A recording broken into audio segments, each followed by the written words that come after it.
Welcome back to Unequal Opinions. I'm here with a guy that left us high and dry, has moved on to greener pastures, and don't give a fuck about the ASOS crew. Keem, how you been, bud?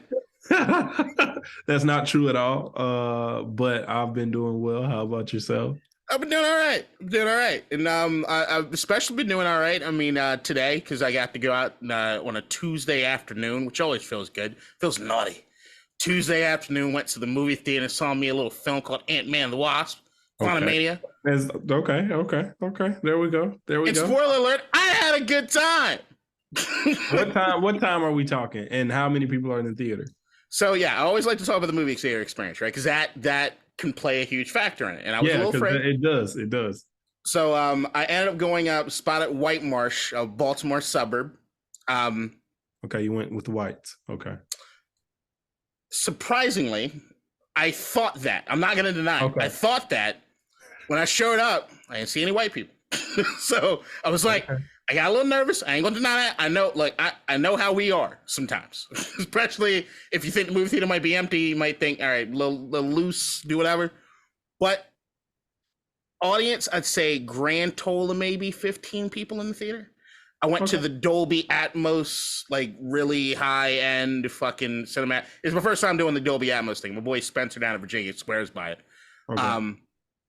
And yeah, man, the popcorn was good. Had a good bag of popcorn on what was it, a 1:15 showing? Yeah, man, it was a good movie theater experience that I was kind of afraid of because I'm an Alamo Drafthouse guy. I like going to the Alamo. I like if you talk, they're gonna kick your ass out. I like ordering fried pickles with my popcorn, something like that. You know, that's my thing. Well, where'd you see this thing? I saw this just so actually I went home this past weekend to Macon. It was my dad's birthday like a couple days before on Thursday, and he wanted to go up to Atlanta and go to Magic City for his birthday. So we did that night, but earlier that like late afternoon, I went to the only theater in Macon now, which is crazy because you used to have like three. But the only one left in Macon, I went to Amstar and saw it there, and I got there like a little late. Like I it was a 4:30 movie, but I was like, with all the previews, I'll get there in time. I got there like 4:45, right on the dot, like went inside, and the movie had just started. Like I don't even know how much I missed, but I know I missed like it started from them arguing in the car.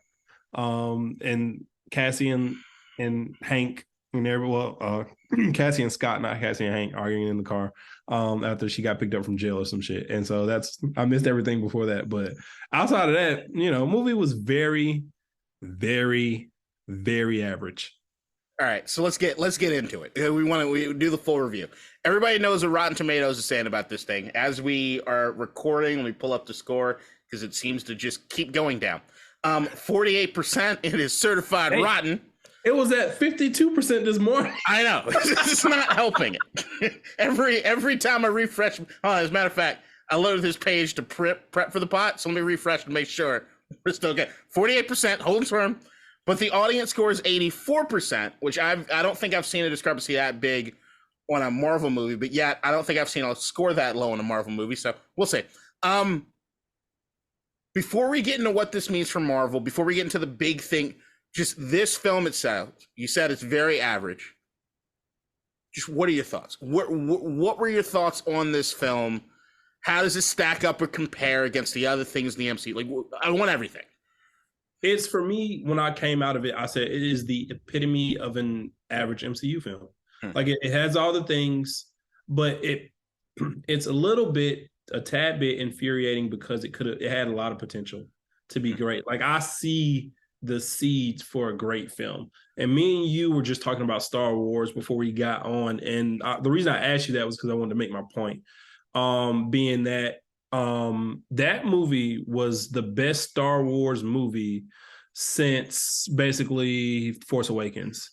Like, because that's what it was. It was Ant-Man, I really want to make a Star Wars Quantumania like movie. That's what it was. That's what it reminded me of, Star Wars. But in terms of like overall, like we're talking plot, story, acting, and stuff like that, I thought Michelle Pfeiffer was great. I thought Jonathan Majors as Kang was great. Really, really excited for Kang. I wasn't excited about the fact that they changed the ending that they had a month ago. From the original ending was, according to leaks, Kang escapes and Ant-Man and the Wasp are stuck in the quantum realm. But they reshot it literally last month apparently, and changed it to what we saw, which was Kang dying and then Scott kind of getting out. I don't think he's dead. Well, that version of Kang is allegedly dead. Okay. Yeah, did they confirm that?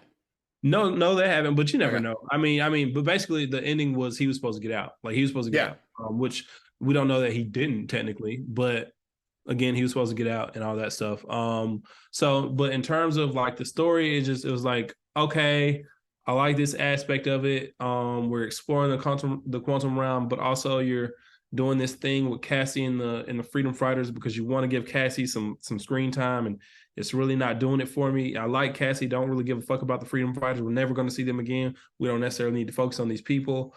And it was just it also reminded me of like different plots of other Marvel movies and like just kind of how it flowed. It wasn't to me in the Rotten Tomatoes score surprising because it's so low. I'm like, it wasn't as bad to me and personally as Love and Thunder. I was like, I would rather watch this than Love and Thunder, and like, but it has a lower score than Love and Thunder, which is shocking to me.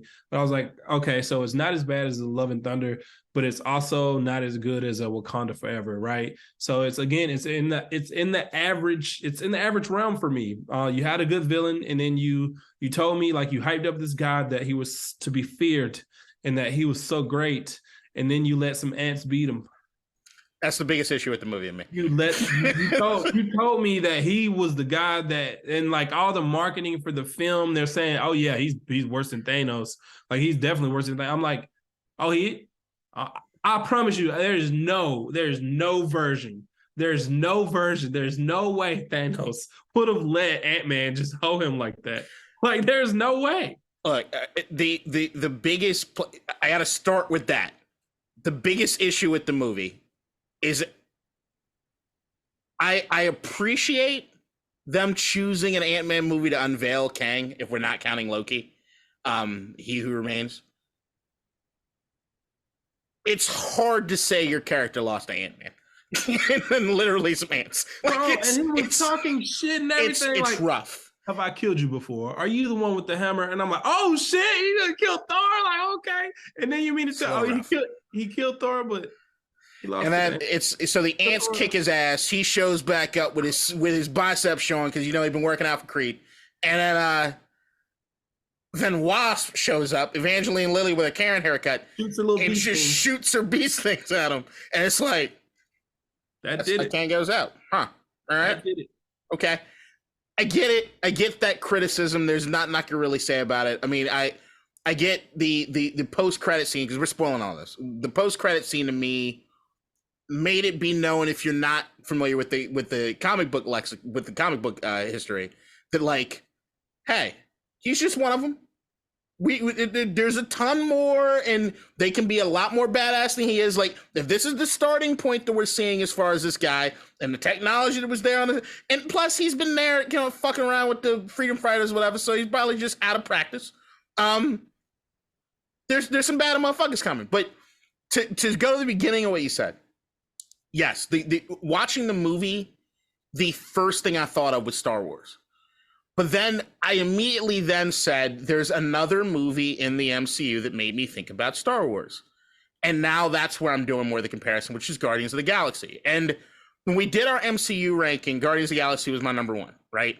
Yeah. And I think that there's a part of me that really appreciated some of the aspects of some of the new characters and stuff, but I wish they were a little more fleshed out. So like, what's my guy's name? The dude that could telepath. Black guy with the glowing forehead. Yes. The black guy with the glowing forehead. Really? Did you not like the black guy with the glowing forehead? I felt he was actually underserved in what they gave him. But I can find his name. William Jackson Harper, who's the actor, who I love because Midsommar is one of my favorite movies ever.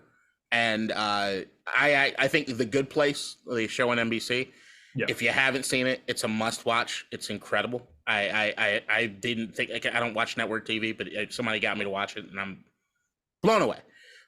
Love seeing him. The little guy who made people drink his ooze. I liked them. Like, it reminded me a little bit of like Korg. Like, there's these little funny character bits or whatever, and I didn't mind them. Like the Michelle Rodriguez ripoff, like, she was okay. Like, she was fine. It was whatever. But beyond that, it was like, it did feel, there was a certain portion that felt like, so while I wanted to give it Guardians of the Galaxy credit in the sense of, like, I did like a lot of visually what I was seeing, and I thought that if you explain some of it, it could get really interesting. Another part of me then felt, as you're watching the backdrop of a lot of this is George Lucas with CGI. I just want to see how many crazy things I can come up with to put in the background, right? And it doesn't serve you anything. Yeah, and that's how I feel about Drink My Ooze guy, because it's like, I know the character you're supposed to be. I know the character that they want you to be, but you're not. I smiled every time he's on the screen, though. You're not doing it for me. He just wasn't doing it for me. I was like, every time he was on the screen, I smiled. I'm not gonna deny that. And then at the end, where I've got holes, it was just, I laughed. I'm not gonna deny that. It fell flat. Like, I enjoyed it. That's it followed the formula of movies I've seen before. And I was like, oh, you want this guy to be that? No, it's not. It's not hitting. It wasn't hitting for me. And it came out, I don't know if you saw it, but Peyton Reed wants to direct a Star Wars movie. And I'm like, yeah, no shit. I fucking saw that in your fucking movie. I bet you fucking do. I hope they fucking don't let you do it. It's valid. And I think the bar has been, because here's the thing. Everything that's coming from Disney is coming post Andor. And now it has to be kind of compared to that, in my opinion anyway. And everything is going to fall short of Andor, including The Mandalorian, which I absolutely adore and I love. But come on, they've raised the bar to a level at which nobody else is going to be able to attain that. And you need to watch it. You gotta fucking watch the show. I will finish it. But even with all that, I will say that I found myself having a lot of fun with this. And I had a lot of fun with this in the sense of, it felt like a self-contained story for the most part, compared to what a lot of other things in the MCU feel, which is, I don't even know if I was excited to see this movie more than it was like excitement to see whatever they were going to do with Kang after watching the reveal in Loki and knowing he's going to be in this movie. It almost feels as though majority of the Marvel movies that come out nowadays, I only go out of obligation to the grander idea of what the MCU is compared to what it is that I'm even excited for. And I found myself, like, I bought the tickets on Fandango last night.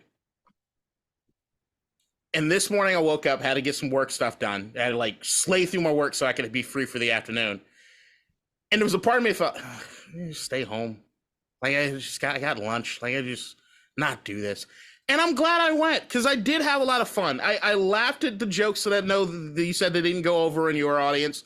And I'm a fan of the Ant-Man movies. Like, to me, the Ant-Man movies have none of them have ever crossed over into great territory, but they've always been enjoyable movies to me. Now, the thing is that my favorite part of the first two Ant-Man movies is Michael Pena, who's not in this one. And I wish that he was in the quantum world with them. But then I also think if he's in the quantum realm, knowing what Marvel has done recently, it'd be 10 jokes a second and more fucking Love and Thunder. So I actually appreciate it, taking a break from all the comedy. Because look, I was somebody that defended Love and Thunder, and then I rewatched it, and I was like, all right, when other people in the audience aren't laughing with you, this is not hit alone on the couch anywhere near as much as it did. But I think they nailed the balance with this. It felt Ant-Man-y in the sense of some of the humor, some of the dry humor, some of the sarcasm stuff, which I always appreciate. And I always appreciate Paul Rudd being on the fucking screen when I'm watching. And I love Paul.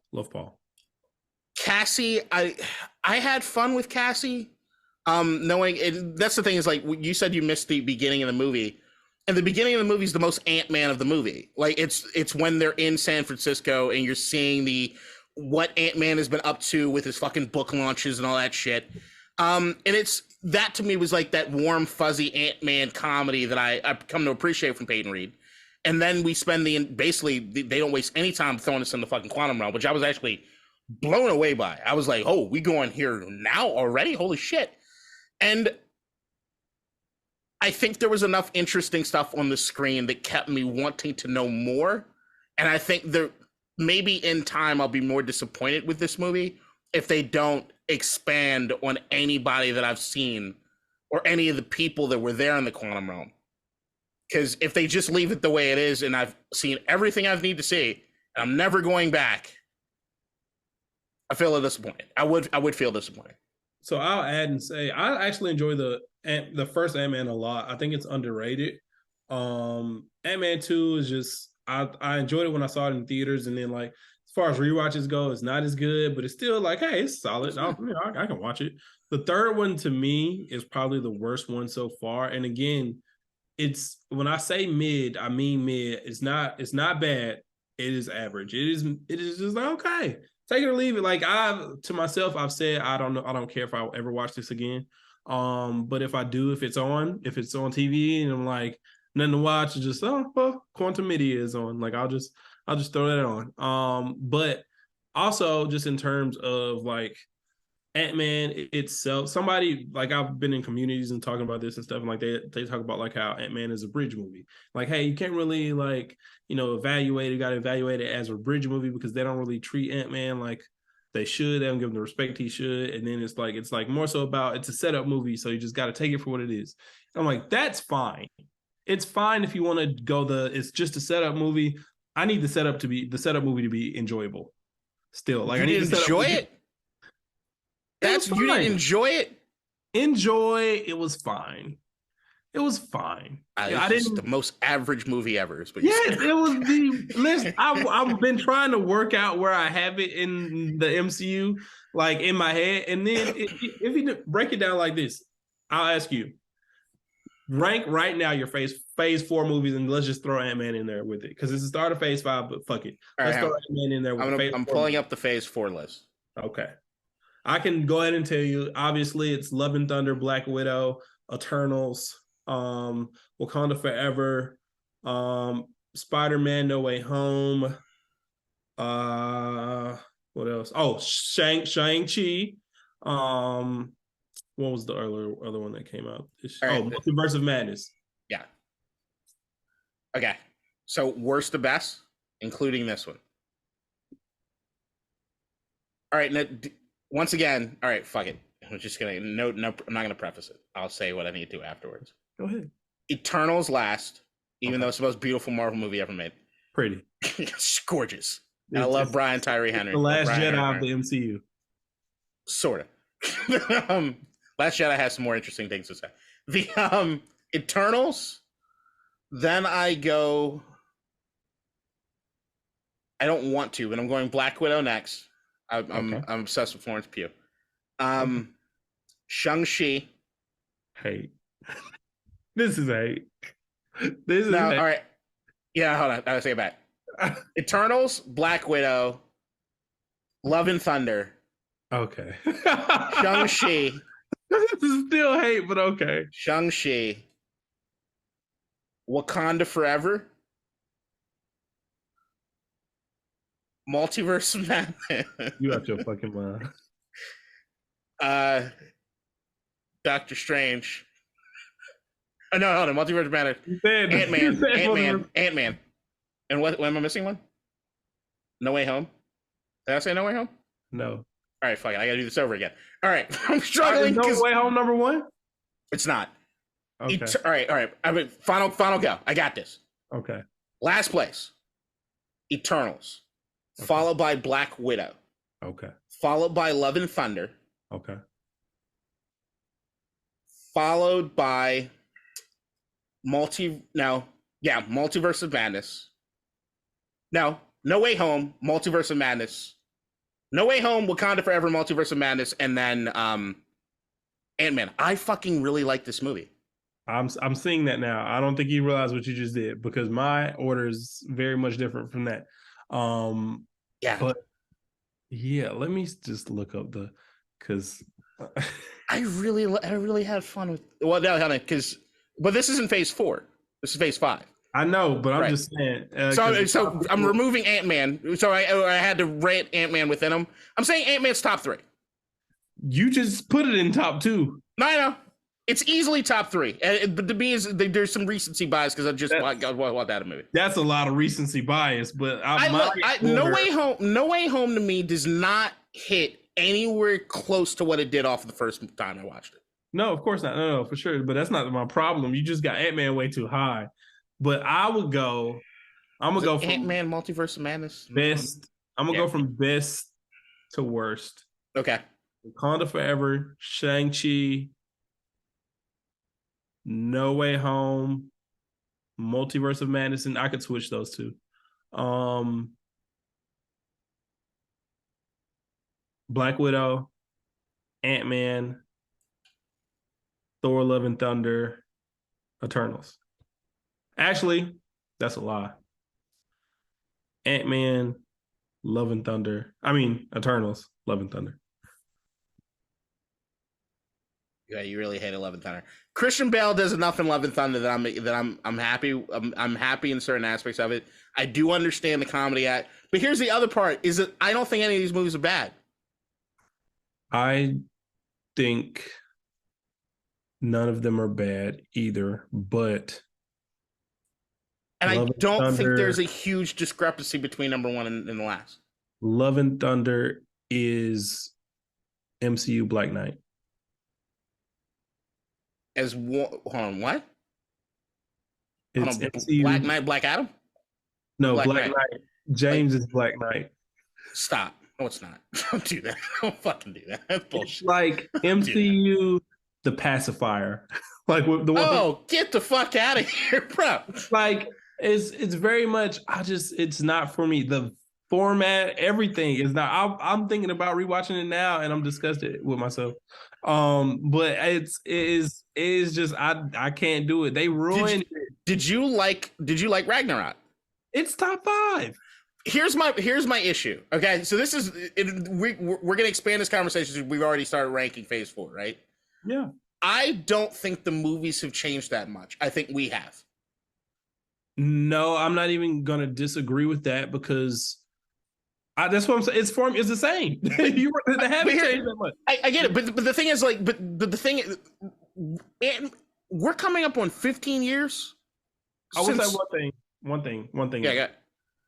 We have both acknowledged that Phase 4 has actually been the movies that are less MCU formulaic.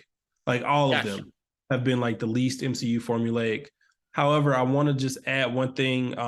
Since Bob Iger came back, apparently the thing, who's in charge before him? I can't remember. It doesn't matter. He doesn't. Yeah, it doesn't matter. But apparently the guy who was in charge before him in terms of MCU kind of took a lot of creative control away from Feige and creators and stuff like that. And so that affected that phase of movies. I'll just say that, right? So I'm interested to see what happens now that Bob is back. And they've already said that they're spacing out the TV shows. We're going to focus on quality. Yeah, no shit, Sherlock. We're going to actually try to make TV shows and not like 6-hour movies. Oh, no shit again. So they've come out and said that, and that's why the Marvels kind of got pushed back. They're spreading it out. Which is good. Right. They need that. But that's the other, looking back at the TV shows is where I'm starting to realize that I was too loving of the TV shows than I needed to be. And I think Andor broke that for me. In the sense of you can make something better with the IP. I don't know. I look at these movies and I'm saying, like, Love and Thunder to me is very Ragnarok-like. The jokes in Ragnarok are a mile a minute. I just think the thing that Love and Thunder does not have is a Jeff Goldblum. I don't give a fuck about Jeff Goldblum. I think Goldblum does so fucking much in that first movie. And also Hulk. Look, Natalie Portman's great as an actress, right? She is not known for a fucking comedy. And the thing is that when you have her, what's Natalie Portman? Name me some Natalie Portman comedies you like. I was just gonna say, what's the one with Ashton Kutcher? I like that one. Can't even say I've seen that. Fuck that. It's a good movie. It's a good movie. It's like Friends with Benefits. No. So even I go to Garden State, and that's just melodramatic bullshit. So, like, even though I was a huge fan of the soundtrack, so top. I look at Love and Thunder, I'm like, you just didn't have you brought in new casting. You brought in, so compared to Ragnarok, what do you have? You have Christian Bale and you have Natalie Portman.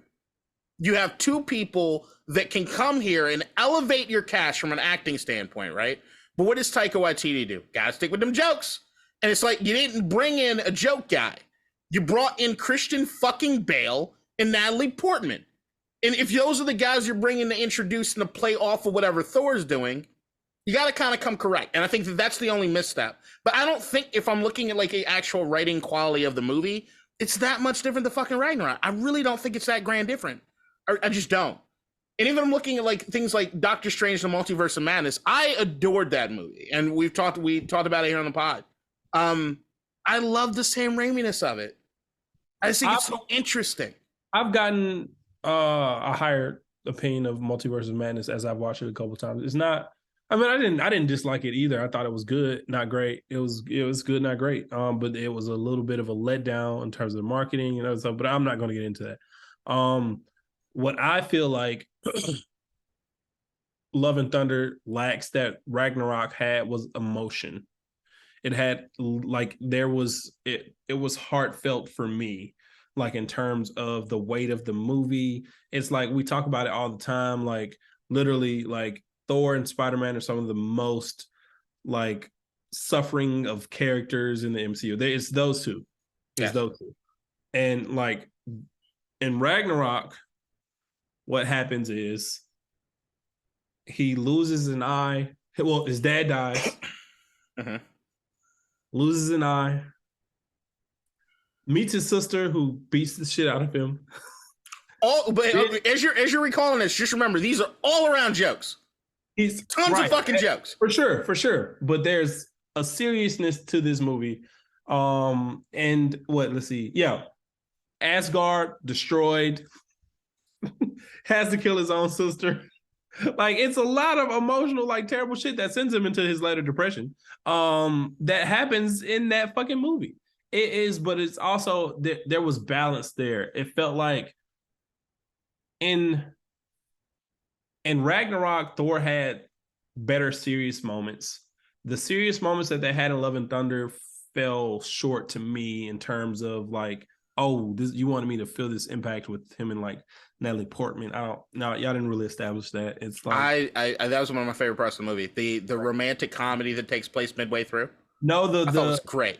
The comedy with the hammers, that is hilarious. No, not the hammers. When they go through. No, the hammers are amazing. Was between the hammers. No, the hammers is great. When it slowly comes into frame, the hammers are great. But I'm saying the when it turns into like a 10-minute rom-com about their relationship, I love that. I love that's one of my favorite parts of the movie. I love it, but I would love it if it was earned. It didn't feel earned. It's just like, yo, and we talked about this, I think, when it came out. They left so much on the cutting room floor. This should have been a 2-hour, maybe 30-minute movie. Maybe it changes the tone of it to full-on comedy to like what Ragnarok was, which was a little bit of a dramedy to me. But it's fucking Taika Waititi. The motherfucker made Jojo Rabbit a movie about Nazis funny. He parades around and dancing in a fucking Hitler uniform. I see somebody. Have you seen Jojo Rabbit? No. I ain't gonna spoil it. There's some shit that happens to Jojo Rabbit that you're like, we're laughing? What? That don't feel good. Like, there's nothing that feels good about it. But I don't know, guy. Like, I still look at Thor and I say that, like, if you know people, annoying people who experience trauma or bad things, and their way of dealing with it is constantly joking, it fits for me. It fits. And the thing is, I just don't think it's that far removed from. I adore Ragnarok, and I know Love and Thunder is not up to snuff to Ragnarok. I get that, but I think a lot of where it's wrong with that is, to me, casting and what you do with the cast once you have it. I just hearing Christian Bale, as great as he is in that fucking movie, he has one moment that's kind of funny, but it doesn't. It's like, what are you guys doing with the character? Is he gonna be funny, or is he like terrifying? Because I've seen some terrifying shit, but I've seen him kind of accidentally murder one god, and I haven't seen him do anything else to any other gods. But he's a god butcher. Okay. It's just there's certain things that I get it. There are criticisms for it. I understand. I have criticism for all these movies. I just don't think, like you said, I don't think any of them are bad. But I do know that there are some of them that, as I was watching, I just had fun with it. I had fun going to Love and Thunder and watching that as far as a fucking film. Multiverse of Madness, I had a ton of fun with, and of all these movies, it is the most rewatchable for me by far in Phase 4. What's more rewatchable for you then? For me, it's Shang-Chi and Awkwafina annoys me. Yeah, I know. But Shang-Chi, I love it, and No Way Home. And No Way Home is not rewatchable to me. It is. I see. I go into it now. I skip around in that one. I go into it now watching for absolute just fun. I don't care about the way it carries or anything. It's just, this is fun. They didn't try to know. It's 3 fucking Spider-Man. Here's fast forward. He's gonna be the other Peter's coming. Okay. Fast forward. All right, they're at the end. Okay, all right, I'm good. I watched those 2 scenes, and I'm good. I feel good. I feel complete. I feel out of it. And then the other one, as far as recency thing, is Wakanda Forever. I know that we talked about it. I had more issues with that movie than I think you guys did when we did watch it. And it says I just did, and especially now after hearing Ryan Coogler being so open with what the story was going to be compared to what it is. It's very similar to what it was going to be anyway, though. Sorta, because the whole storyline of him trying to come to terms with being a dad, and there's another guy there, and all that to me is interesting as shit. Yeah. I mean, that dichotomy, but he also said, like, sure he was going to become Black Panther in this movie, like, regardless. Yeah, because he was going to do, but that movie, I give the movie credit. I give Wakanda Forever a lot of credit for doing what I've never seen a film do, which is deal with a real life death in the way that they did in film. Usually you shy away from it. Usually you try to get as far away from it as possible. You have 1 or 2 scenes and that's it. We don't want people thinking about it. And Coogler and all of them said, no, this is center stage for us. This is the most important thing to us. And we're going to center the movie around it. And that to me took balls. And I did adore that part of it. Well, like he said, so the original script is about grief itself as well. He said it was about the grief of missing out on time of being a father. Right. So he was supposed to get back. The blip to T'Challa Jr. is like 6 or 7 or whatever. And, he's been gone for 5 years. He doesn't really know how to be a father. And, he's mourning. It's a mourning of loss of time, which I can appreciate. And in this, it's more so a mourning of, just people. And just celebrating. But I agree with what you said, though. I think it is literally a great way to both honor the character and the actor, the person. They did both in the movie, and I love it for it. Namor, top 5 MCU villain for me, even if you don't want to put him in the villain area. This is just a quick sidebar. I was listening to a Ringerverse, and they did like a MCU villain draft. And so I text one of my homies. I was like, give me your top 5 like MCU villains. And he did. And he was like, CM Lu, not CM Lu, but Shang-Chi's dad. And then he was like Thanos, of course, Killmonger, Namor, and he had somebody I thought shouldn't have been that high. But anyway, Scarlet Witch. No, so he was missing Scarlet Witch. That's who we didn't have that I thought should have been in there. I was like, what, Scarlet Witch isn't in your top 5? She was like, no, she's 6. And then 7, guy respects, great opinion on films and stuff like that. And I was like, okay, so he had, but I was like, if you notice one very important and true thing in this, most of these people are from Phase 4.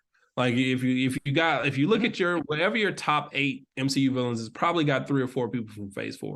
And I think this is where Marvel has corrected its villain problem, because at one point Marvel had a villain problem. They no longer have a villain problem, but now I think they have I need the X-Men problem. All right, before we get into your X-Men thing, because I think it's going to tie into this, and I want to get back to all over the place as far as Phase 4, and I appreciate what you're saying as far as the villain thing, because I do think that's strong. And even if there's some cases where the villain is absolutely stronger than the movie, I think in most of these cases they are. But and then there's also like Christian Bale's God Butcher. To me, I don't want him to die because I want to see him in something else, and I need to see him in something else, and I want to see what they can do if they make it just a more serious movie. But where does Kang in this movie line up for you as far as villains go? Because I mean, that's the thing that, like, I will say, while I showed up to this movie, I find Ant-Man movies enjoyable, but I can watch it at home because I don't go to Ant-Man movie looking for the spectacle, right? I went because I loved Loki. It's my favorite. Loki's my single favorite thing in the last how many years in the MCU. And but bigger more than that, Jonathan Majors is on a run. And I think a lot of people that showed up to the movies, they're interested in seeing what the fuck Jonathan Majors is doing. Where does he line up for you? And what did you think about the performance? I thought he was great just in terms of performance. I compare him literally to Christian Bale in that, great choice, great actor in terms of what they chose to do with that character. I enjoyed it thoroughly what those actors, did with those characters. Here's where my personal, just how I view it personally. When I talk about villains, you have to have a few things for me. It's like you have to be in some sort of way entertaining. How menacing and or intimidating are you? What did you actually accomplish as a villain? Like if you're like a Zemo, Zemo won. Zemo was a villain and he won. Yeah. Killmonger kind of won too. Like he didn't not all the way, but he kind of won too. Thanos won in Infinity War, right? So you got those guys, those three, literally three villains who are three of the top, probably like 6 or 7 for me. All won, but it was a great performance from all three. They were menacing or intimidating in some kind of way.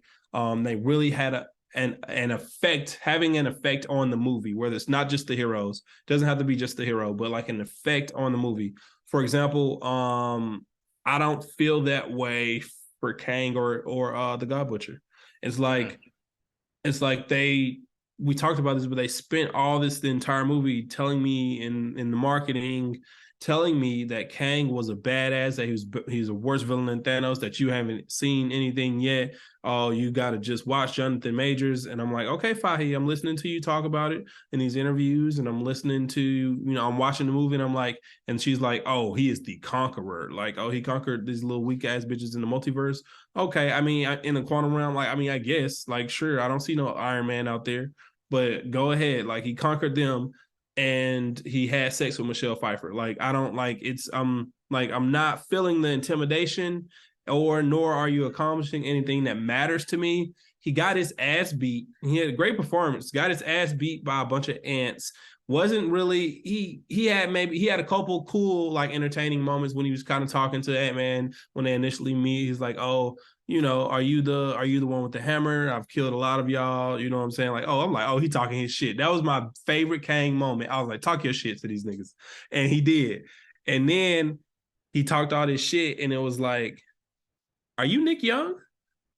Like you were like you was talking mad shit. You was talking greasy, and you didn't do shit. You shot the ball, and you turned around like you made it, and you missed it. You missed it. He didn't accomplish anything. God Butcher didn't either. Here's what I'll say. I disagree. Let's start off with that. Yeah. I'm not going to use your criteria as far as what it is. What impact are you bringing to it? Is all I got to fucking say. And how intimidating did I have fun watching you? Were you menacing enough to make me a little scared of what it is you're capable of doing? And Kang accomplished both of those, I think, in spades. Now, I get it. Criticism from me, get your ass pulled by a bunch of ants and Ant-Man. Not a good look. Never a good look. Terrible look. But what resonates with me more than anything after watching the movie, well, before I get to that, I thought Jonathan Majors is just killing it. I think he's absolutely killing this. The difference between the version that he is, the variant he is in Loki, He Who Remains, and how much fun he's having, chewing up the scenery, doing this, just being playfully, gleefully, I know what, you can't, this is who I am. This is what it is. This is what the deal is. There's nothing you can do. I'm laying it out. I'm just having fun with it, compared to how serious Kang the Conqueror was. He's got no jokes in him, right? I thought was awesome. And I'm looking at this, and I can't help but look at this, and this is where I get to the what it left me with. I only see this version of Kang as one very small variant version of who he is. And the way that I'm looking at Kang is, if Jonathan Majors is playing all of them, I'm almost looking at him as like a hive mind, right? I think of it as one performance that we're seeing continuously. And what did this movie ask of him to do? He shows up, he gets his ass whooped, whatever. I'm not sure he's dead. And the reason I'm still with that is they do a great job afterwards when Scott Lang is walking, he goes get the ice cream cake or anything, and he has that moment where he stops. Did I beat him? Did we win? What did he say? And he's running back all of it, and the music turns, and I'm like, holy shit, is he about to come back like right now? And part of me thought there was going to be another showdown, and I believed it. I really bought in because the thing is that you hear Scott kind of talk about it, and he's thinking the same thing we're thinking. I'm Ant-Man. Did I really do that? Did we do that? I don't know if we did that. I really don't know. And there's a part of me that's like, you didn't. And I guess that's what's resonating with me, is that he leaves a lingering in my mind the same way he does Scott. And I think the same way they're trying to have it linger with us is that this version of him is far from being over. Even when they go and they look at the Kang Dynasty or the whatever it is they want to call the group of Kangs at the end. Council of Kangs. The Council of Kangs, right. And he's dead. Are you sure about that? Are we sure? There's almost this angle of, I don't know about that. Like there's a little bit of, I'm not sure. And I get it. Him going out with the answer, I think it looks bad. But like I said, he's been rusty. He's been down in the quantum realm for quite some time. Okay? And his technology, he has the suit. Only fucking freedom fighters, they can't stand a chance. And the ants, and here's the thing. We're talking about the ants, right? The ants are an extremely advanced race of fucking ants, man. 1,000 years? You can accomplish a lot in 1,000 fucking years. Especially 1,000 years and you're an ant. Ants are cool as shit. They can get anything done. So, to your point, I'm with you in terms of, you can think of the character as a hive mind, and in terms of like, this is all one big performance in terms of like he's playing different characters and stuff like that. I'm just looking at it from a perspective of, here's what you've shown me. And this is where they can pull it off to where Kang was better than Thanos. Mm-hmm. Because it plays into what they've been saying. He Who Remains was like, let me stay alive. I keep all of them at bay. I'm the one who can, save you in terms of like they're not being total destruction. Right? That's what he was saying. This Kang was kind of saying the same thing, and I was wondering. I was like, "Is he a good guy? Like, is he like actually?" We're not sure. We're still not sure. I was like, "He's trying to help you," like he said. But I was wondering if he was a good guy, but like kind of like a Killmonger type of Kang. And like these two versions we've seen have been like two weaker versions. I'm assuming that naturally, right? Right. But if I'm expecting like I said, what you've been telling me, and Loki in the season 1 finale, you're telling me that, we're bad. Like we destroy worlds and multiverses and shit. And then when you show him to me again, he gets beat again. Is twice. He 0 for 2. Now he 0 for 2. He the baddest motherfucker on the planet, but he 0 for 2. Slow start to the game. We out in the first quarter. You got the second quarter, third quarter, fourth quarter to fix your shit. He's not 0 for 2. He's not 0 for 2. He Who Remains gave up. He was tired. That's not a loss. He laid it out. He doesn't fight it. He says, give me enough time to explain the situation for you. Whatever you guys decide to do is what you want to do.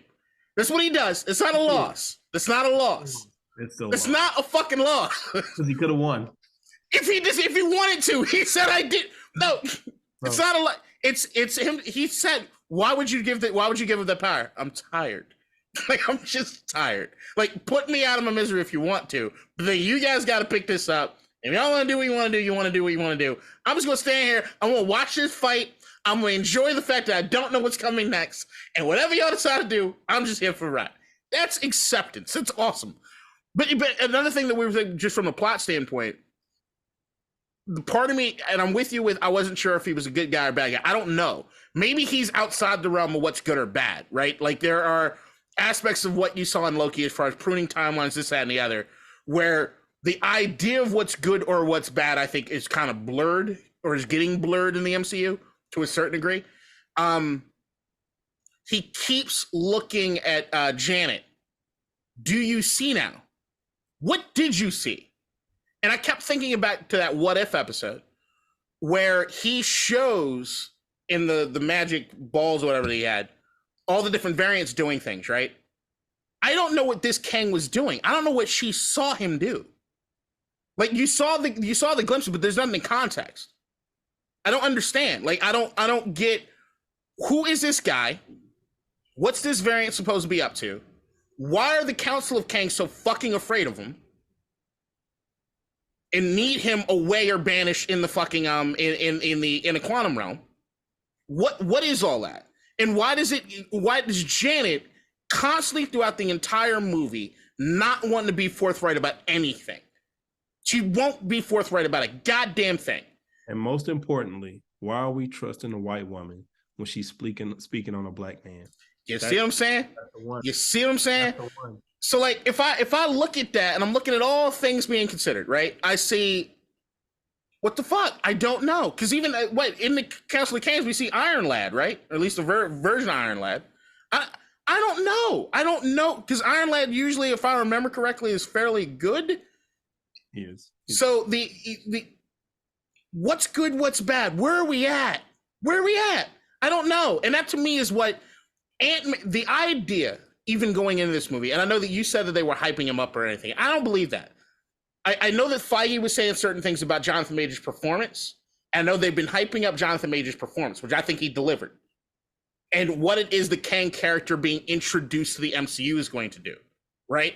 But I didn't feel as though they were hyping up that we were going to see all the badassedness of Kang in a fucking Ant-Man movie. Literally, the villain from the first fucking movie is MODOK now, in a fucking a gag throughout the entire film. That's what we think about the villains in fucking Ant-Man, bro. It's Ant-Man. Like, what are we talking about?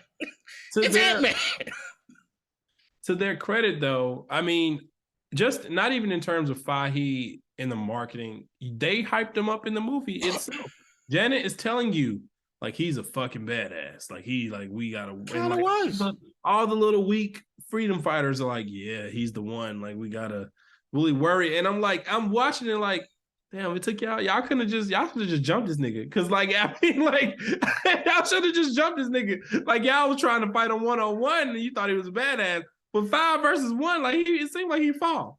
But I mean, I didn't expect this to be like the worst version of him. I don't want that to be like the thought. I just thought that whatever we saw, just think about it like this. When our first shot of Thanos, I will bathe the star waves in your blood. Okay, little post-credit scheme. All right, okay, cool. You sign all right. Yeah. All right, then we see him in Guardians. I will kill you. Okay, Ronan. I mean, this guy pretty bad. Like, you gonna kill him? Okay, cool.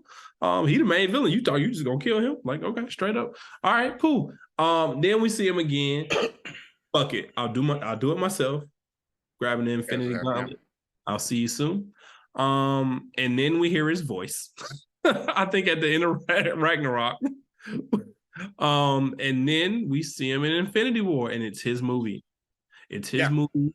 And this is all about me, and I'm finna show you how badass I am. Now, obviously, to that point,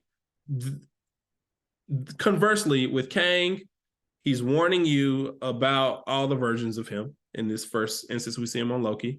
Mm-hmm. Then we see him. Here's a version of him.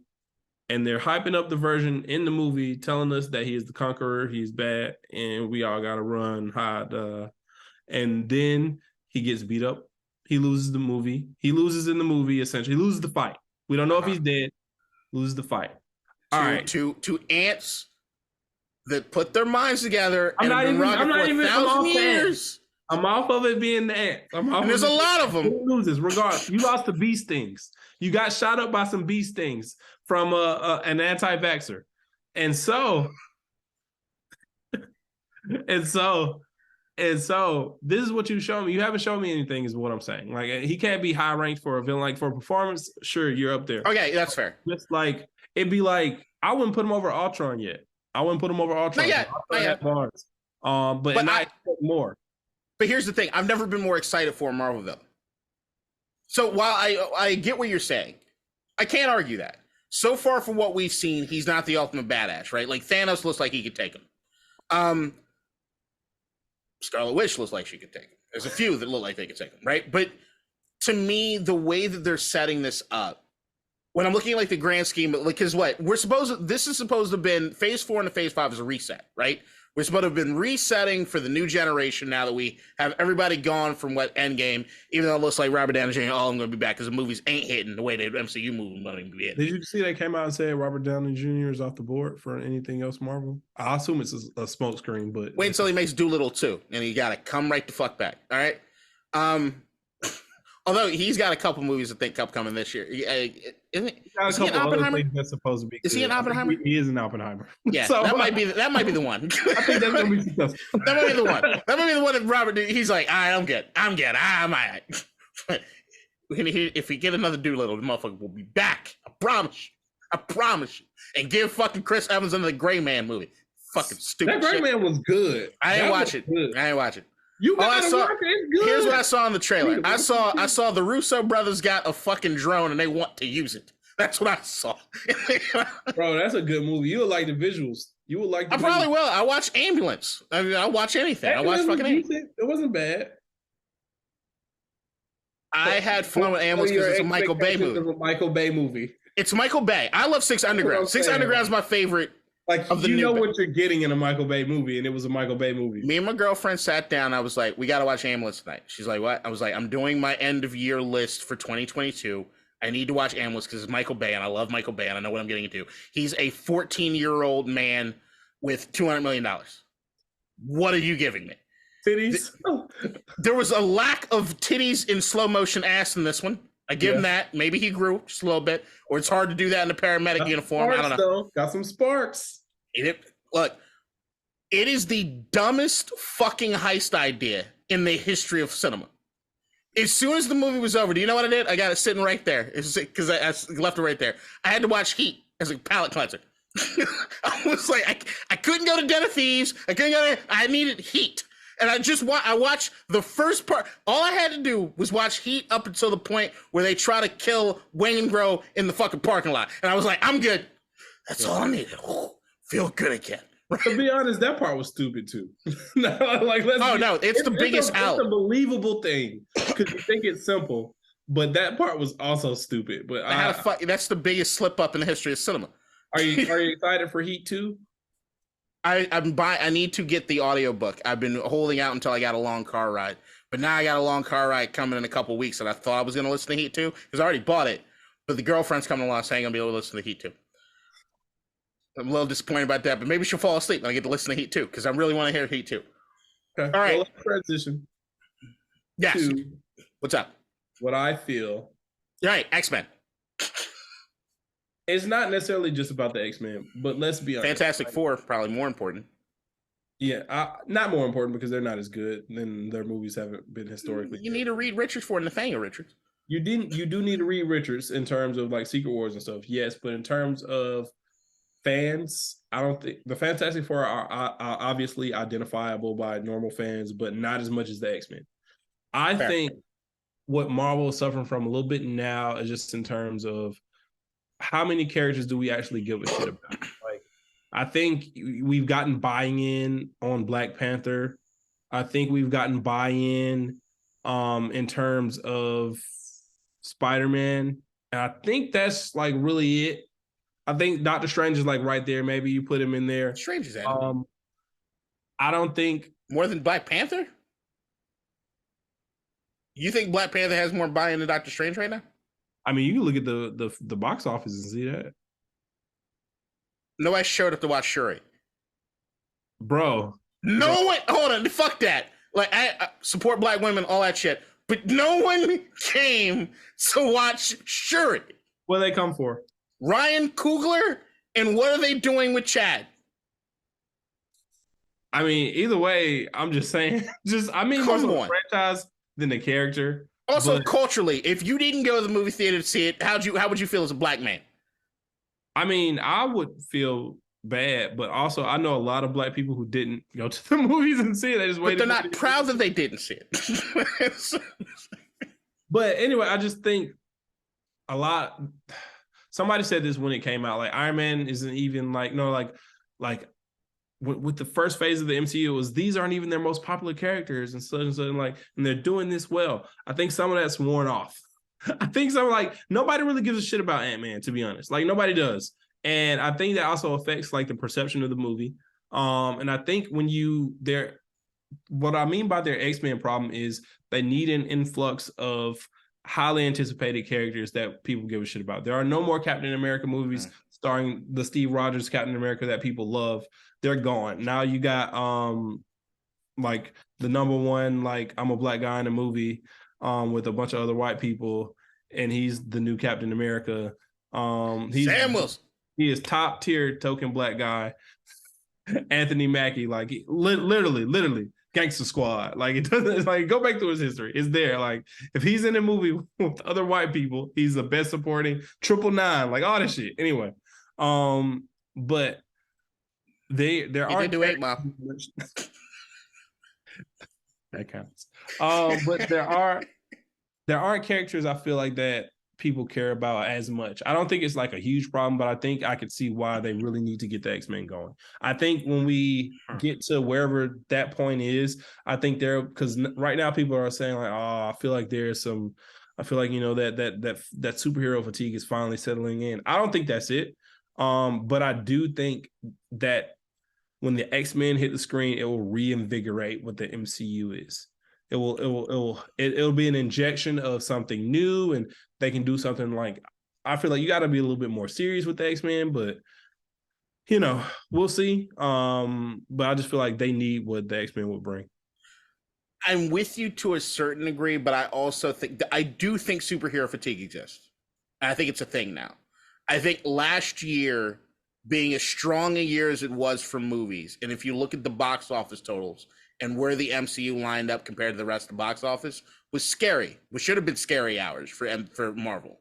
As I saw Steven Spielberg at an award show credit Tom Cruise with him and Top Gun Maverick saving Hollywood, I do look at that as a moment in Hollywood history that is important that we're going to go back to. Top Gun Maverick being the success that it was, I think has kind of gotten people in a different thing. And the thing is with me is that I said earlier here is that while I don't think the movie qualities themselves have changed all that much, I do think we as an audience have. I think coming out of the pandemic, I think we're a lot more pessimistic and cynical than we typically have been. I think the idea of just going for the ride to have a fun time is not the same as it used to be. I think that there is a certain element of us looking at people in tights and being like, this is a little stupid. But I think there is something on a base level there that we were willing to kind of forgive. But then there's also a matter of Iron Man came out 15 fucking years ago. I was just coming out of high school. I'm 34. I'm different. I'm a different person than I was back then.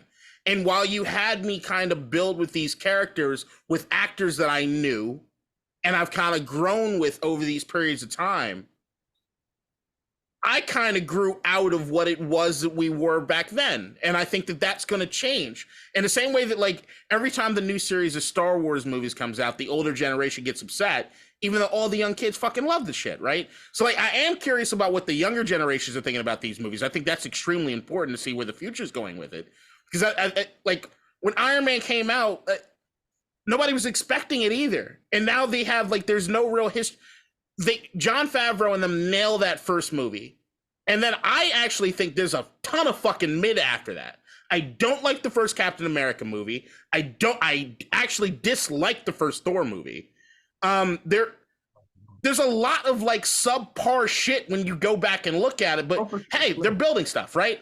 And then they nail it with the Thanos thing. And it's like, okay, cool. And everything, we look back and there's some good movies, there's bad movies. We got take into consideration, right?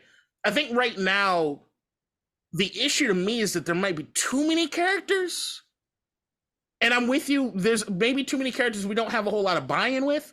I am on record saying that the Guardians of the Galaxy Volume 3 is going to be good.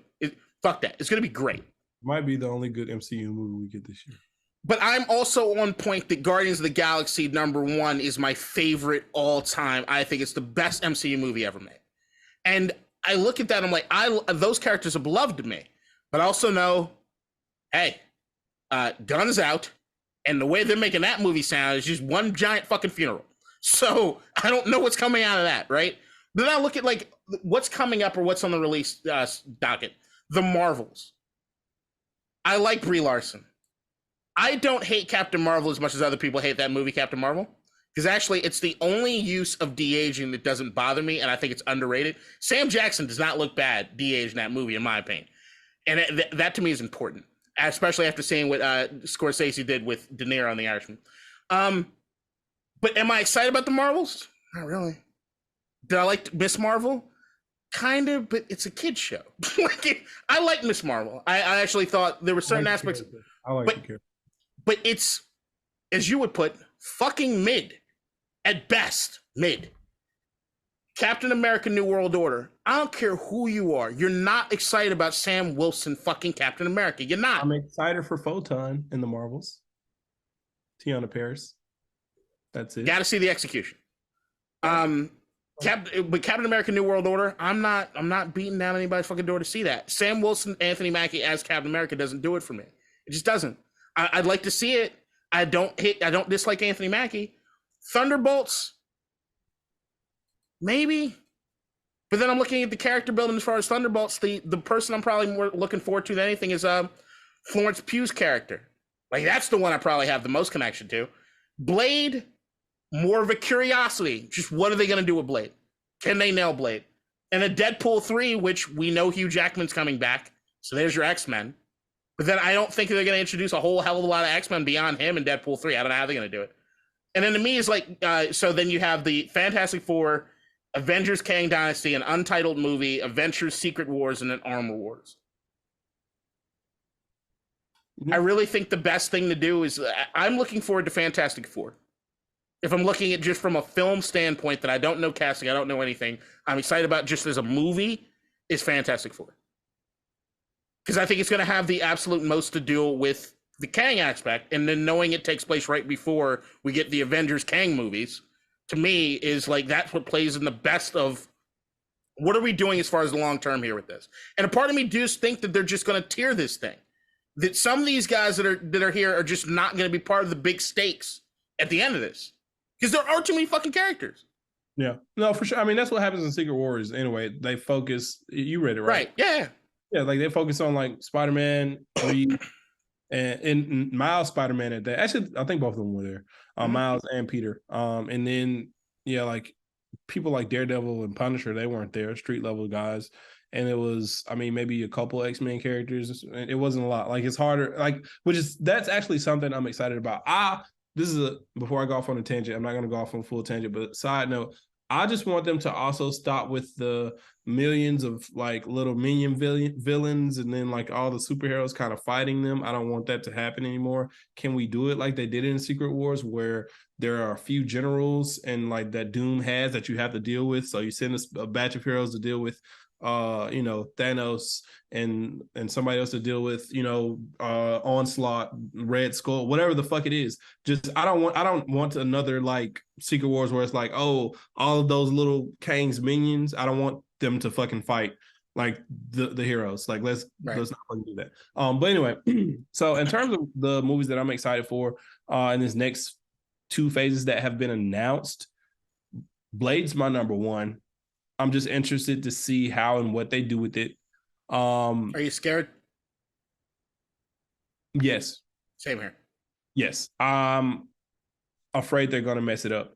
And they're kind of going back and forth on the rated R type of thing. They've got a new director. They've came in and fixed the script. Apparently, it's still going to be in the 20th century, 1920s, and kind of go a little bit forward in time and tackle his daughter, apparently, if the script leaks are accurate still. After that, we're talking. I do want to see Guardians 3. Excited for that.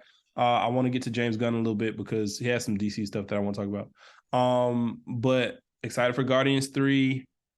Excited for Deadpool 3. Excited for Spider-Man 4. I want to see what Captain America New World Order, because they're going to have Red Hulk be the president, and I'm kind of excited about that. I'm just more so my infatuation with the Red Hulk because I love the Hulk in general. And Red Hulk was a badass when he came on. Can I ask you a question as you're going through these? Yeah. Were you as excited for previous phases when they were announced, when movies were announced? Yes. I remember when they announced Civil War. Oh, man. Yeah, that was a moment. Oh, man. That was a fucking moment. That was a fucking moment. And Infinity War, I will say I probably wasn't as excited about Phase 4 when they announced it initially. Outside of no, because Love and Thunder intrigued me so much because they were going to do the God Butcher storyline. I remember that. Multiverse of Madness just sounded like a fucking dope ass title. So I was excited. I wasn't excited for Black Widow, even though it turned out to be one of my more favorite Phase 4 movies. Wasn't excited for Black Widow at all. I was like, this is stupid. You're just giving this bitch a movie because you want to. Like, why are you doing? You just want to. Like, we don't need a fucking Black Widow story at all. They needed it, but it should have come sooner. They could have did a show if they were going to do that, though. It could have been Not a show. Florence Pugh. Florence Pugh is more than that. Okay. It's your, you got it. I love her so much. That's fine. But yeah, I wanted to talk about obviously I'm excited for Secret Wars and Kang Dynasty. After that, Fantastic Four, of course, as well. But what I want to say about James, which is an MCU, which kind of relates to the MCU and their another MCU problem is James talked about how, like, in the DCU that he's establishing now, when we do movies, we're going to have the scripts done. And so, which was a great shot at Marvel. And I think that shows up so much in the Marvel movies lately. It's really showed up a lot. Like it's always been there. Like, it's been there, but it's been like Force Awakens. You can tell that they kept fucking changing the script, but this is a good movie still to me. Like this there was just less thing. There was the thing. It's still there, and the only difference is less content. In my opinion, it was always they've never had the cohesive plan the way they needed to. In my opinion, like what Gunn's about to do with the DCE, which desperately needs. To me, the only thing now is if you, because we didn't even go through the Disney Plus series. There's so much more content now compared to what it was back then. There are more movies and more TV shows. There's more content that they have to keep track of. That is a thing. But even back then it felt more cohesive, but dealing with more properties, I'm sure is tougher. So I agree. Especially when they're doing the artistic thing, which is let's give these directors their own time to shine with these movies in the way that they want to do it. It's where you run into Rian Johnson doing The Last Jedi. You just hope nobody fucks you over like that, right? Yeah. There's a little part of that. Yeah. But I actually think I'm more excited about these things if they kind of keep them self-contained. I don't think everything needs to touch Kang. And I think that if they kind of play the stakes right and have these tiers kind of work the way that I'm kind of excited. I'm kind of excited about some of these, at least how they fit in or how they'll fit together. No, that's fair. But back to James real quick. I'm excited what he's going to do with the DCU. Because I think he has a plan. I want to see like what his plan is for Superman, because I ended up watching like a couple Superman animated movies recently. And I was like, oh, okay, cool. Like this is cool. Like, oh, I could kind of see like what James could maybe have some fun with doing with Superman, because I just don't feel like Superman is his type of character. Like he's got like the Creature Commandos. That's fucking James Gunn. Like that they announced Creature Commandos, Swamp Thing. That's James Gunn. Like, but not Superman. And the fact that he's doing Superman is exciting for me. I know he'll shoot it well. And I'm interested to see who he picks to be Superman. Just in terms like moving forward. And I'm also interested to see what they're going to do with the Batman Brave and the Bold film. That is like, I'm super excited. I've been like, I love all the iterations of Batman and everything, but the thing that's always been missing for me since like Nolan took over is like, okay, where's the fucking Bat family?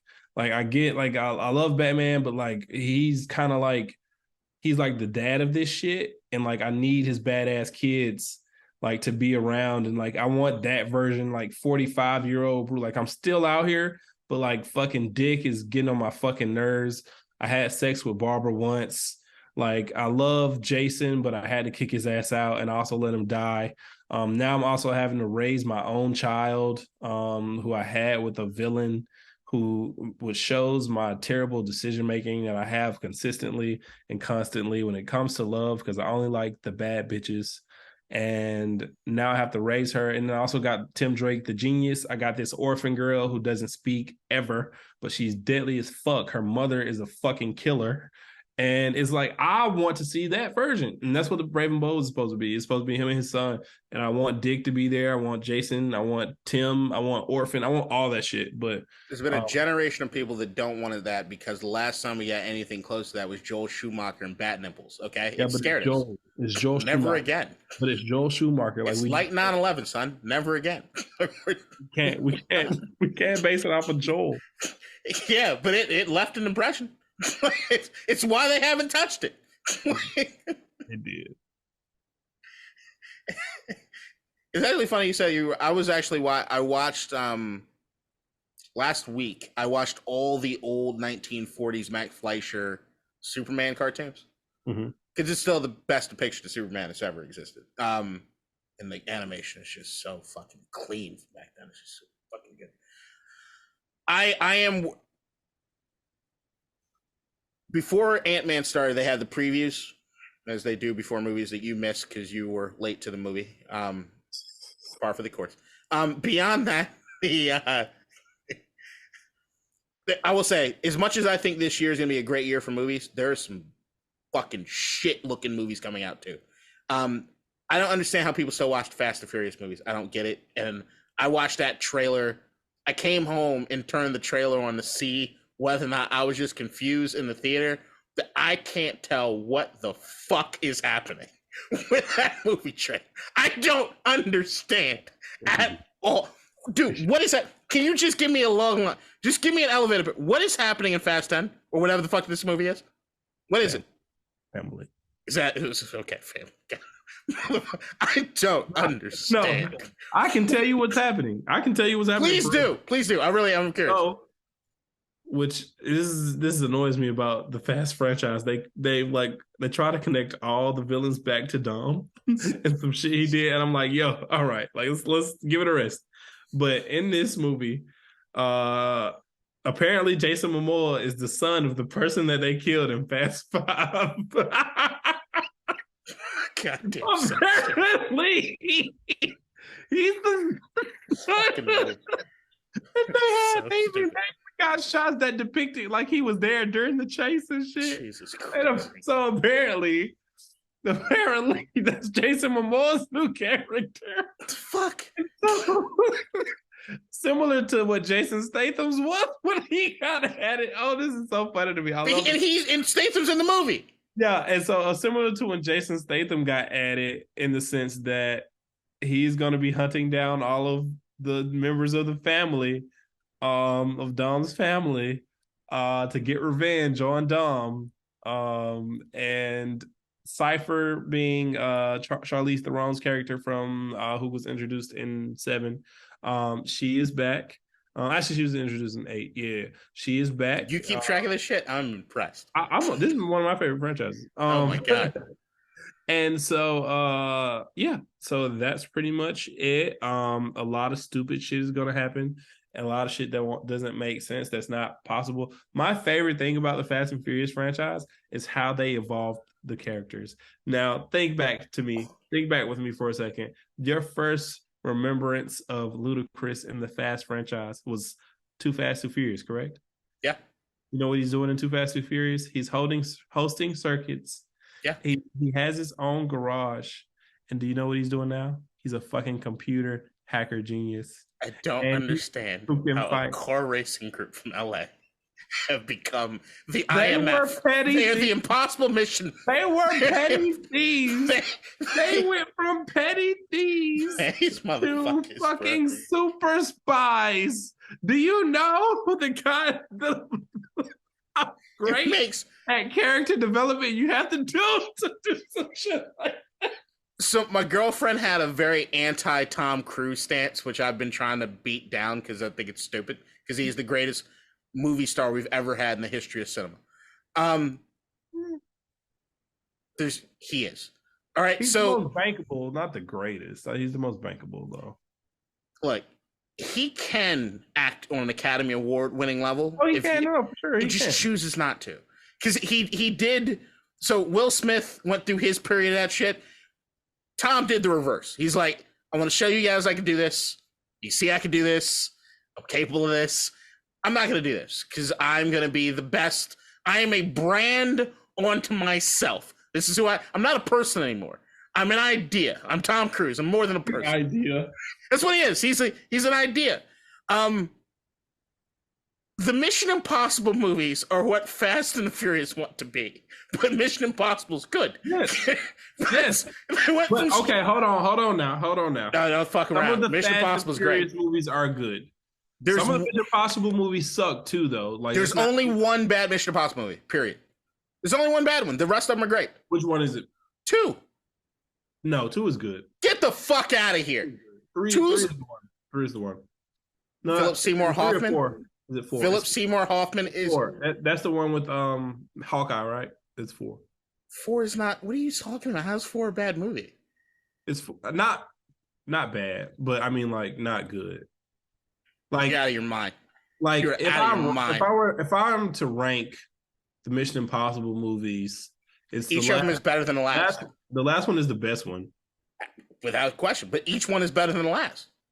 No. I disagree so much with you about this. It's the only movie franchise that's getting better. It's unbelievable. It's 6. What's 5? Rogue Nation? It was that 4. That's 4, right? I get the names confused. Hang on. That's what I'm saying. That's because that's okay. Hold on.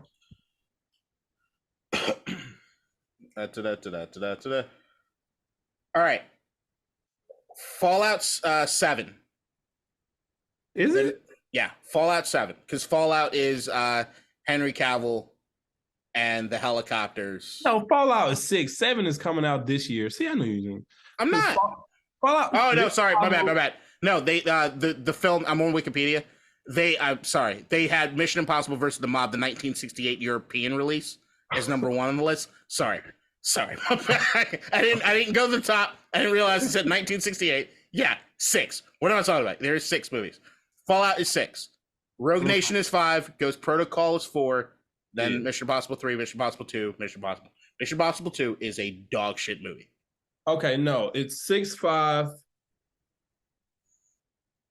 4, 3, 2, 3, 1, 4. Your take on 2 is just a terrible take. No, it's not. It's not. Do you remember who does the soundtrack for 2? Do you know who directed 2? John Woo. John Woo also did Face Off. Nigga, stop. I love Face Off, but it ain't good. I'm going to take his face off. How do you show love? By rubbing your filthy fucking hands all over somebody's face. This bullshit. Hold on. I'm supposed to think this woman slept with Nick Cage's body and John Travolta's body and couldn't tell the difference. Maybe they're the same size. Maybe dick size, but they ain't the same size human being, nigga. They're very different people. Get the fuck out of here. I love you. What is that? What is that? Okay. To be fair, Christopher Nolan has shit like that in his movies that don't make any sense, but they're still great movies. No, he doesn't. No, he does not.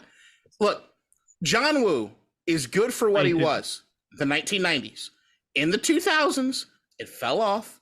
Mission Impossible came out in 2000.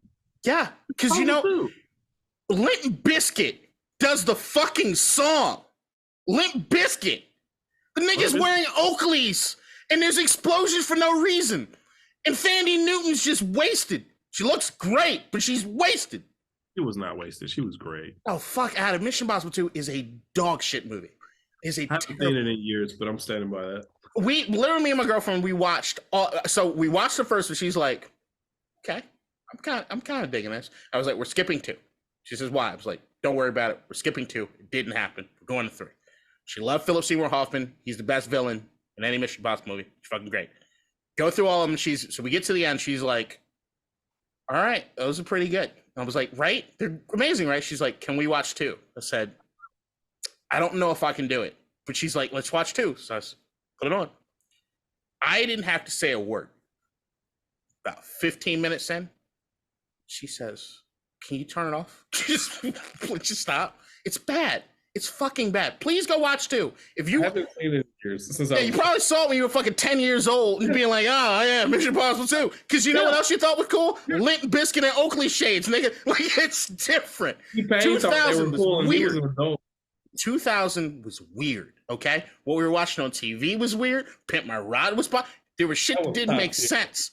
2000. Pimp My Ride makes no sense, but it was still great television. I still watch. Not fix the actual shit that was wrong with the car and fucking make the car look like it cost $1 billion. Here's a fish tank because I heard you had a goldfish when you were 10. Got a fly rod and the engine about to fucking go. No fucking sense. I hate that movie. But Mission Impossible. The Fast and Furious crew became the Impossible Mission Force for no fucking reason, and they make more unbelievable movies than anything in Mission Impossible. Even though Mission Impossible. The mask thing is stupid, but it's okay. There are 2 things you got to get through in a Mission Impossible movie. Somebody's going to take off a mask. Makes no sense because Tom Cruise's body's not Philip Seymour Hoffman's body, but we ain't going to worry about that. The mask thing and this message will self-destruct. Those are the 2 things you need to make it a Mission Impossible movie. Then whatever else you do, it's whatever else you fucking do. And it's great. But Fast and Furious is the same way, except it's a little bit more dumb. But a little bit. The buy-in has to be, you have to believe that Dom is unaware that, and the entire family is unaware that they have superpowers. And you have to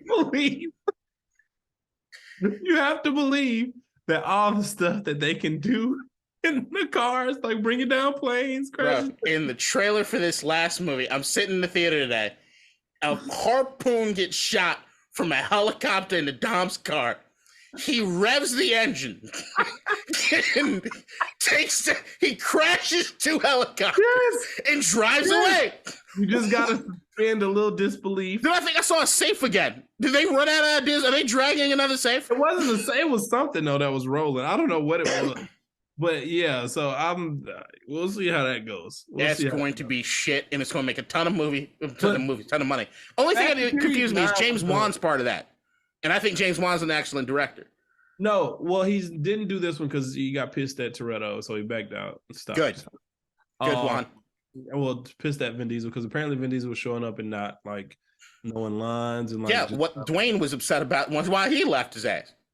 Yeah, I hate that they ruined like this because they haven't had a good movie since Hobbs has left. But anyway, so Fast and Furious 8, that's a really good movie to me. Fast 5 is a really good movie. The original Fast and Furious are 3 of the 3 good movies. I'll put them up against most Mission Impossible movies, except maybe 2 of them. Yeah, I'm just gonna go ahead and disagree with you on that, but that's fine. That's fine. Jesus Christ, Fast 5 is really good. You know that. Come on now. No, Fast 5 is fine. I actually think Furious 7 wasn't bad. No, I was trying to rewatch that recently. I need to finish it tonight. I think it was terrible, but James Wan, the director of Furious 7, who also did Conjuring 1 and 2, Malignant, which was underrated. Aquaman. And, Aquaman. I don't like that movie. I'm of the DC movies post Nolan, I like Man of Steel. I love Man of Steel. Like a lot. I thought Shazam was fun. And I also liked Birds of Prey. And my favorite movies post Nolan for DC is The Suicide Squad. I'm trying to rewatch it to get into it as much as like other people did, but I think it's just because I don't give a shit about those characters. No, I hate fun. You know, it's a good movie. It is a good movie. I just like it's not something I care to keep rewatching, I think. That's fine. I didn't watch Peacemaker though. I didn't watch it. I don't plan on watching that, but I heard it's great. So still the best thing happening in comic book movies or anything right now is The Boys. If you're not into that on Amazon Prime, it is clearly light years ahead of everything else. Also, if you want to stick around on Amazon Prime for like the second best thing that might be happening in superhero land is Invincible. Started watching that last week on the first episode, and it's got some promise. It's really good. I love Invincible. I should rewatch it. Second season's coming out in this fall. Not spring. That's what got me. They had a trailer for the second season where they're sitting in the restaurant or whatever the fuck, and I'm like, why haven't I watched this? Why haven't I seen this? And I was like, okay. That's good. All right. So, any other thoughts on the MCU, comic book movies, or Ant-Man? The reason we were here in the first place. Nope. That's all. It is. I'm gonna do another ranking at some point and kind of see if it's 15 out of 30. But I can think of movies that it's better than, and I can also think of a bunch of movies that it's not. I'm intrigued by the potential of Kang and what Jonathan Majors will do with him. Also excited to see Killmonger beat the shit out of Kang next month. Because I'm really, really excited. Creed 3 is probably my most anticipated movie for this year. Whoa. And then I'd say maybe Dune 2. Killers of the Flower Moon? That's not even top 3 for me. I'd go Oppenheimer before I go Killers of the Flower Moon. I'm setting up. This is going to be, by the end of the year, the best film year we've had. I was going to say 07. I'm going 07. 19 was good.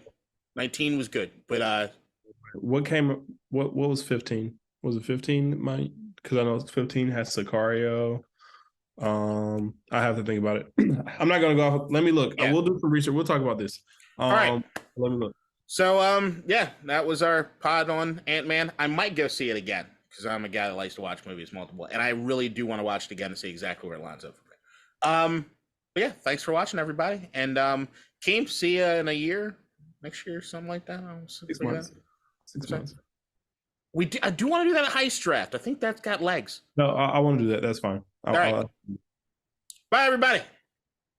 Hey,